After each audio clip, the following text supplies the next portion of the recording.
Les Kaizoku, j'espère que vous allez bien aujourd'hui, j'espère que tout le monde est en forme comme d'habitude, hein. Alors on est lundi et lundi on va donc parler de l'épisode de One Piece. Tout d'abord j'aimerais d'abord vous partager quelque chose les gars, tout simplement parce que je trouve plus ma montre. J'ai cherché partout ce matin et je sais vraiment pas où elle est partie, où elle a disparu et donc j'ai pas trop le moral. Voilà. J'espère que vous mettrez des bons commentaires pour me remonter le moral, parce que sans ma montre c'est comme si j'étais nu, même si j'ai un t-shirt très stylé de Luffy qui lui aussi il a une montre. Je me sentais bien. Et là, j'ai l'impression qu'une partie de moi a disparu. Voilà. Je cherche pas à faire en sorte que vous, par pitié, vous vous abonnez, vous likez ma vidéo, hein. C'est pas du tout ça le but, hein. Mais voilà, j'ai envie de partager ça avec vous. Merci. Enfin, quoi qu'il en soit, l'épisode de One Piece de cette semaine était particulièrement hmm, distrayant. Est-ce que je vais utiliser ce mot-là? Je veux pas. Oui, je vais l'utiliser en fait. Ouais. J'ai été. En fait, il m'a plu l'épisode. Il m'a plu tout simplement parce qu'il y avait une bonne animation. Les musiques. Enfin, c'est pas des musiques que je vais dire. Si, les musiques aussi dans One Piece, mais les chansons. C'est rare qu'il y a des chansons dans One Piece. Mais quand il y en a, je vous dis, moi, je les adore. La dernière fois qu'on en avait eu, c'était. Je crois que c'était C'était encore dans l'arc Big Mom, c'était il y a quelques épisodes. Encore avant, il y avait quoi? Il y avait Adresse Rosa, je crois. C'est rare, c'est quelques fois, il y a genre une centaine d'épisodes qui se passent avant qu'il y ait une nouvelle chanson. Mais celle qui m'avait le plus marqué, c'était Thriller Bark avec la forêt où il y avait les arbres. Enfin, c'était un petit peu le même genre, hein. Sauf que c'était plus pour Halloween. Là, c'est plus Alice au pays des merveilles, comme mon frère il a dit. Mais franchement, ça m'avait marqué à Thriller Bark. Franchement, ça m'avait marqué. Et là, on a la version haut en couleur, en joie, en bonne humeur, etc. Avec une chanson avec les arbres, etc. Avec Brûlé. Ça m'a plu, franchement ça m'a plu. C'était beau et en plus la femme qui chantait avec la voix grave derrière, ça faisait très stylé. Donc dites-moi un petit peu vous si vous aimez. Est-ce que vous aimez les chansons japonaises déjà? Très bonne question ça, qui viennent de me passer par la tête. Est-ce que vous, comme moi, quand vous faites par exemple le ménage ou quand vous faites une petite séance de sport à la maison, ou quand vous avez votre frère et votre soeur qui sont en train de réviser leurs examens et que toi tu joues à la Nintendo Switch ou bien que tu lis un livre, est-ce que derrière en fond tu mets des openings de manga? Est-ce que tu mets genre l'opening 7 de One Piece? Est-ce que tu mets genre l'opening de Tokyo Ghoul? Est-ce que tu mets les trois openings de Shingeki no Kyojin? Est-ce que tu mets les openings de Senseiya? Yu-Gi-Oh! Pokémon? Ouais, qu'est-ce qu'on met encore? Putain, mais vraiment plein de trucs, hein. En fait, j'ai l'intention de partager ce genre de moments avec vous un petit peu. Je pense que je vais faire des lives le soir, genre une fois par semaine, un truc comme ça, où on est tranquille au salon avec mon frère et ma petite soeur, on met des vidéos, on met des musiques, des AMV, etc. Et ça, c'est des moments que je trouve très, très marrants, très, très cool, et j'aimerais bien les partager avec vous. Mais je sais pas si je pourrais faire ça maintenant, s'il y aurait du monde, si ça plairait à certaines personnes. Surtout qu'en ce moment, c'est les examens, donc je sais pas trop si je vais faire ça dans les semaines qui viennent. Mais si vous êtes chaud, dites-le moi. Dites-le moi et on verra un petit peu comment ça va se passer. Quoi qu'il en soit, j'ai dit qu'on était censé parler de One Piece et vous voyez comment je pars en couille. Je pense que ça va faire ça chaque semaine. Mais apparemment, ça vous dérange pas trop que je parte en couille parce qu'il n'y a pas trop de commentaires désagréables là-dessus. Donc voilà. Alors c'est parti. Donc on parle donc de l'épisode de One Piece. Donc je vous rappelle qu'on avait fini l'épisode précédent avec un Luffy contre un Luffy. Et j'avais dit que j'espérais que vraiment il y aurait qu'on nous montrerait un combat allez, assez stylé entre les deux Luffy pour tout simplement pour le plaisir des yeux parce que c'est rare, non, c'est la première fois. Sans compter bien sûr avec Oz dans l'arc Thriller Bark, mais c'était pas vraiment un Luffy, hein, c'était vraiment un zombie qui avait la technique de Luffy. Mais là, voir un Luffy contre Luffy, ça aurait été stylé de voir ça. C'est comme dans Bleach, quand il y avait Ichigo contre Ichigo, c'était mémorable, comme dans Dragon Ball Super, quand t'avais Goku contre Black Goku, c'était mémorable aussi. Et là, j'avais de l'espoir, j'avais envie de voir un Luffy contre Luffy, mais on a vu quand même un combat. Mais, enfin, non, on n'a pas vu un combat, on a vu une partie du combat. Et j'aurais bien aimé qu'on développe ça un petit peu plus, mais apparemment, ils avaient pas envie, ils avaient la flemme, ou je sais pas quoi. Donc ça ne sera pas pour cette fois. Bref, alors, donc on avait Nami, Chopper et Carrot qui poursuivaient Sanji, qui s'était enfui. Enfin, le Sanji entre guillemets, même si maintenant on a la confirmation que c'était pas lui. Et il y a quelque chose qui m'a dérangé dans cet épisode-là, c'était Ouais, il y a toujours quelque chose qui va me déranger, vous allez dire, mais.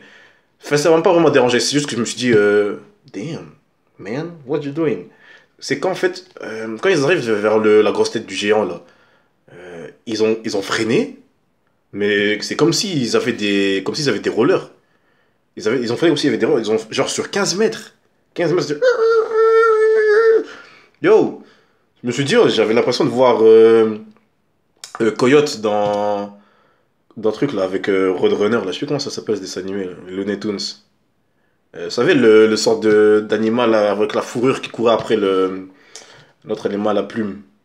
Je crois que c'est Coyote. Coyote, c'est celui qui courait après le machin, et Roadrunner, c'est l'autre qui courait extra vite là. Il disait bim bim. Voilà, là, là vous avez compris à mon avis, que bim bim. J'avais l'impression de voir ça parce que le gars, dans le dessin animé, quand il freinait, genre il faisait ça et puis il tombait de la falaise. Ben là, il freinait pareil, genre pendant 15-20 mètres, c'était. J'ai dit, yo les gars, qu'est-ce qui se passe là? En plus, ils ont fait ça 2 fois dans l'épisode, 2 ou 3 fois, je sais plus. Enfin bref.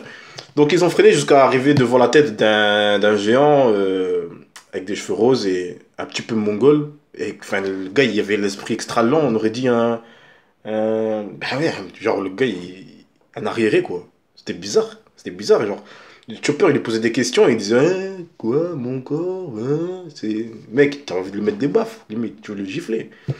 Et en fait, dans cette scène-là, il y a aussi quelque chose qui m'a interpellé, c'est Sanji était genre allez, maximum 30 mètres devant eux. Les gars, ils arrivent devant une tête, devant la tête de quelqu'un. Ok, c'est impressionnant, mais ils ont carrément été coupés de leur premier objectif. C'est comme si, putain, c'est genre tu vas vers quelque part, ok.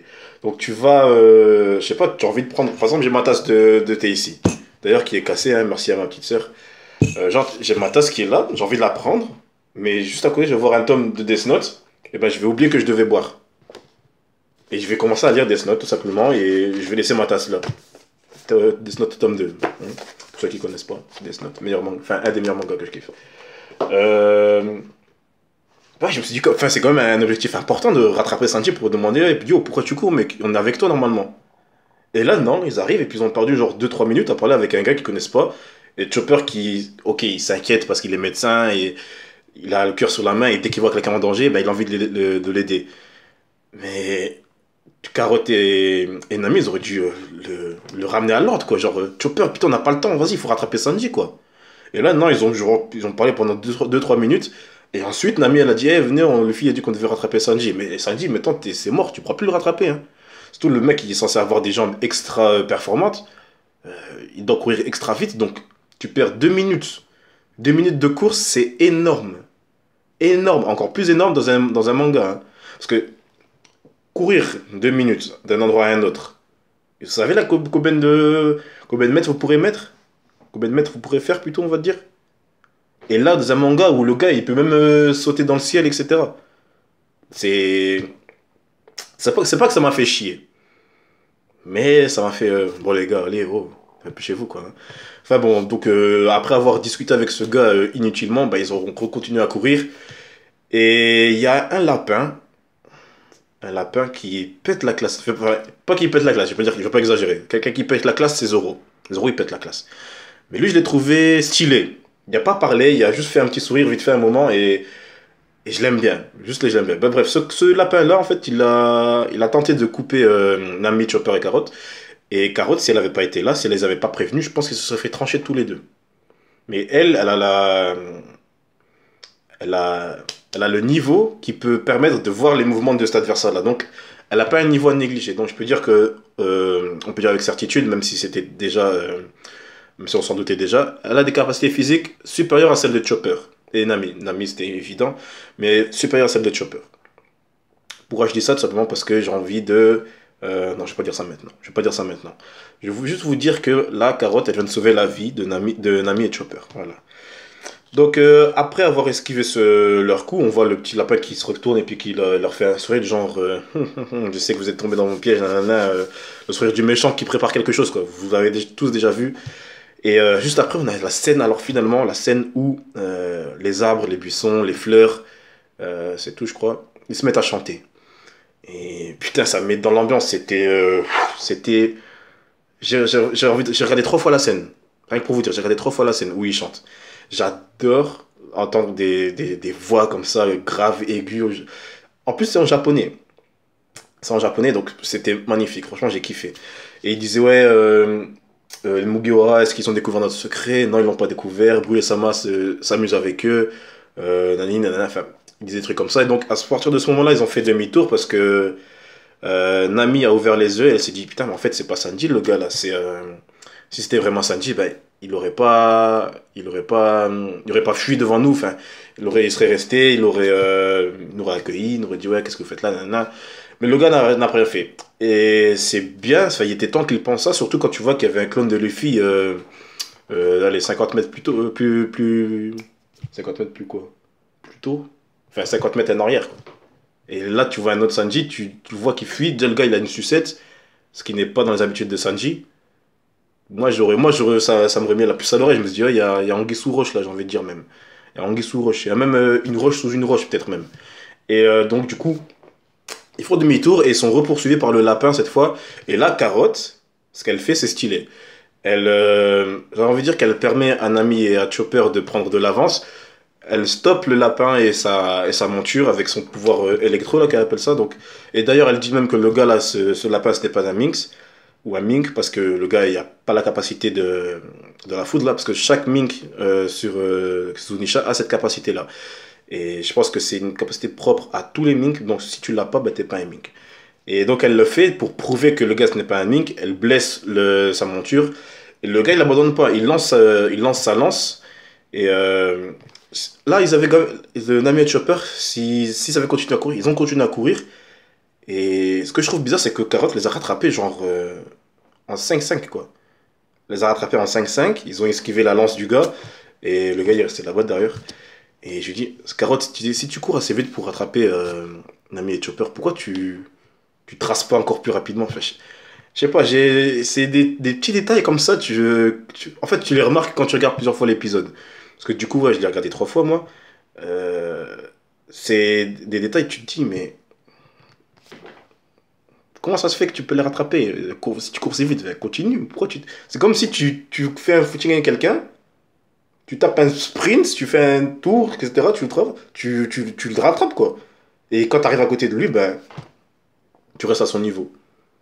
J'ai pas envie de dire que c'est une perte de temps de faire ça, parce que là, ils sont dans un territoire ennemi, mais il y a une tellement grande différence de vitesse que ça m'a interpellé. Enfin voilà, je suis chiant, je sais, I know, yes, I know, mais ces genre de petits trucs, en fait, faut pas me les montrer. Faut pas me les montrer parce que moi, je reste là-dessus après. Et j'ai envie de... Yo, ça c'était quoi ça, putain? Enfin bref, alors après avoir esquivé cette lance, ils arrivent devant la grosse tête qui était dans le sol là, qui se prend la lance du lapin. Le lapin d'ailleurs qui est disparu juste après. Euh, Pardon, sorry, c'est le thé. C'est le thé. Donc ils continuent tout droit et puis ils disent ouais on va traverser le champ de sucette, on va rattraper Luffy. Et Luffy donc qui se continue à se battre avec son double, d'ailleurs qu'il faut les mêmes techniques, etc. Ben, c'est carrément un miroir. Devant lui, il y a un miroir. Juste devant Luffy. Dans un miroir qui a la silhouette de Luffy. Donc, Nami, etc. n'en ont pas. Vous voyez ce que je veux dire. Donc, ils disent à Luffy, ouais, Luffy, vas-y, on y va. On va retrouver le bateau parce que Sanji, c'est pas Sanji, nanana. Et Luffy dit, ok. Sauf que le Luffy méchant, le Luffy mauvais, il se retourne. Donc, obligatoirement, le Luffy bon, le Luffy gentil, il se retourne aussi. Je sais pas comment ça se fait, parce que normalement ça aurait été le vrai Luffy qui aurait dû contrôler les mouvements puisque c'est lui l'original. Mais là ça a été l'effet inverse. Donc c'est le méchant Luffy qui s'est retourné et puis qui est parti en courant. Du coup, le vrai Luffy, ben, il est reparti dans l'autre sens. Et dans cette scène, en fait, ça m'avait fait bizarre de voir Luffy avec sa cicatrice de l'autre côté. C'était un petit peu dérangeant même. C'était bizarre. Franchement, c'était bizarre de voir Luffy. Même son foulard, j'avais pris l'habitude de le voir. De son côté. Attends, c'est quel côté maintenant? Bref, je sais plus. Y a pas son foulard là-dessus? Non. Je sais plus c'était quel côté. Bon, gauche ou droite ou peu importe. En tout cas, c'est la cicatrice qui m'a vraiment qui m'a vraiment dérangé. Donc il court et puis de Luffy demande. D'ailleurs, le Luffy méchant qui demande des nouvelles de Sanji. C'est bizarre ça quand même, non? À moins que vraiment, faut vraiment jouer son rôle à fond. Et là, il dit, ouais, qu'est-ce qui se passait avec Sanji, nanana. Il a même essayé de dire, ouais, c'est pas moi le vrai Luffy, mais il a remis ses mains devant sa bouche. Je sais pas comment il fonctionne le pouvoir de te brûler, là. C'est bizarre. Enfin, peut-être qu'on va avoir une explication de l'épisode suivant. Quoi qu'il en soit, juste après, donc il y a Brûlé qui sort de. Attends, ah non, merde, j'ai sauté une scène. Donc ils arrivent encore devant la grosse tête du géant. Donc ils freinent encore une fois comme les Looney Tunes. C'est qui m'avait fait rire la deuxième fois. Et donc ils ont fait plusieurs fois l'aller-retour comme ça. Et en se demandant comment ça se fait qu'ils n'arrivaient pas à, à arriver au bateau et à sortir de la forêt. Et en fait on a remarqué que le sol il bougeait. Que le sol bougeait, que les arbres ils se déplaçaient comme s'ils avaient des jambes. Les fleurs, enfin tout était vivant quoi. Du sol aux arbres, tout était vivant. Donc en fait, quand il courait, à mon avis, il y avait genre le sol qui se déplaçait en même temps, je sais pas, qui faisait demi-tour ou je sais pas quoi. Enfin, c'est bizarre à analyser, mais c'est le principe. C'était ça. Donc le sol s'est mis à bouger de façon à ce qu'ils reviennent sur leur pas. Et en fait, juste après, on voit quoi? On voit que le Luffy qui était avec eux, c'est Brûlé. Brûlé, Charlotte Brûlé, la huitième fille de Big Mom, avec sa cicatrice sur le visage, putain, elle fait flipper. C'est vraiment. Déjà dans les scans, ça me dérangeait, son visage me dérangeait, mais là, avec les couleurs et tout, ça fait stylé, mais ça me dérange encore. Donc on se rend compte qu'en fait, le Luffy qui était là, donc c'est un méchant, mais on ne sait pas où est passé le vrai Luffy. Aucune idée pour l'instant, j'ai carrément oublié ce qui se passe là maintenant dans les scans. Euh, donc, quoi qu'il en soit, la partie se termine là avec Luffy et ça clique. Alors, donc je gardais cette partie-là pour la fin, tout simplement parce que c'est la plus stylée, la plus impressionnante. Où on voit Sanji qui marche dans le château, il est mains dans les poches tranquillement, et il tombe sur un mur comme ça qui était fracassé vers le bas, et il le regarde d'un air son genre du genre, ouais, ça me dit quelque chose. Et là, un petit flashback comme ça, vite fait, on voit ben, des gosses qui frappent un autre gosse. Et il n'y a pas de doute, hein, le gosse qui se fait frapper, ben, c'est Sanji. Voilà. C'est Sanji qui se fait frapper par, je sais plus si c'était 3 ou 4, non c'était 3, donc il y a Ichiji, Niji et Yonji. Ouais, c'est les trois là. Et bah, d'ailleurs, au même moment, t'as qui arrive, c'est Yonji. Yonji, donc c'est celui avec les cheveux verts qui était au bateau, qui a croisé Luffy avec. Enfin, Luffy, Nami, etc. Et avait même sa sœur, Reiju. Et il dit, ouais, ouais, t'as bon à rien, tu veux pas te marier avec la fille de Big Mom, nanana. Enfin, il a commencé à la clasher. Et Sanji self-control lui dit, ouais, il dit juste dégage. En gros, tu sers à rien, j'ai coupé les ponts avec ma famille, donc j'ai pas envie de discuter avec toi, j'ai rien à te dire. Et le mec il se chauffe, il dit ouais, tu veux me dégager, vas-y, bah, dégage-moi, hein. Tel gars, on dirait qu'il sort d'un quartier, il dit tu veux me dégager, vas-y, dégage-moi, dégage-moi. Et tous les moyens sont bons pour se battre dans One Piece, hein. Le gars il dit dégage, tu ne veux pas dégager, ben on se tape. Hop. Au lieu de dire vas-y, laisse-moi tranquille, je suis fatigué, nanana. Enfin, faire le gars normal, le gars gentil, hein. Mais non, ils doivent se battre. Donc du coup, le mec, avec ses pantoufles qui font des bruits bizarres, qui me cassent les couilles, il attaque Sanji. Sanji, du coup, il fait quoi? Diable Jump. Hop, il met sa jambe en feu et puis il lui met un coup. Mais j'aurais bien aimé que Sanji lui mette un coup sans mettre sa jambe en feu. J'avais envie de le voir donner de la difficulté à son frère sans montrer son vrai pouvoir. Même s'il a encore le haki et puis d'autres techniques encore plus impressionnantes. Mais là, il est monté d'un cran pour... allez, j'ai pas envie de dire pour rien, mais c'était stylé. C'est stylé, mais j'aurais bien aimé commencer au level 1 avec ses jambes noires, et puis augmenter genre level 5 avec ses jambes en feu, et puis level 10 avec le haki. Il a commencé directement au level 5, là, vu Sanji, mais... Voilà, j'espère qu'on va voir le combat en entier, cette fois-ci, s'il vous plaît, Toei Animation. Pas nous mettre des brides vite fait de temps en temps, comme avec Luffy contre Luffy. J'ai envie de voir en entier. Donc voilà. Donc l'épisode se termine avec, c'est terminé avec la scène avec Brûlé, etc. Mais moi je termine sur la partie avec Sanji parce que c'est la partie que j'ai préférée. Voilà. J'espère vraiment que par la suite l'animation va rester clean, les musiques pareil clean. Y a rien à dire en fait sur l'animation et les musiques dans One Piece. Moi j'adore ça. Ce n'est pas de la même catégorie qu'un Attaque des Titans ou un Death Note par exemple que je parlais tout à l'heure. Ou quoi d'autre, enfin, vous voyez ce que je veux dire, ou My Hero Academia d'ailleurs que je vais reprendre là bientôt. Vous voyez, c'est bizarre, hein, c'est pas les mêmes animations, mais je trouve ça vraiment très beau quand même. Franchement, je trouve ça très beau. Donnez-moi votre avis là-dessus, hein. D'ailleurs, est-ce que vous aimez l'animation de One Piece? Est-ce que vous aimez les musiques? Dites-moi aussi d'ailleurs, est-ce que vous aimez les musiques japonaises? Est-ce que vous serez OK pour que je fasse un live Genre une fois par semaine le soir, genre un samedi ou un dimanche, ou ça serait plus un samedi, je crois.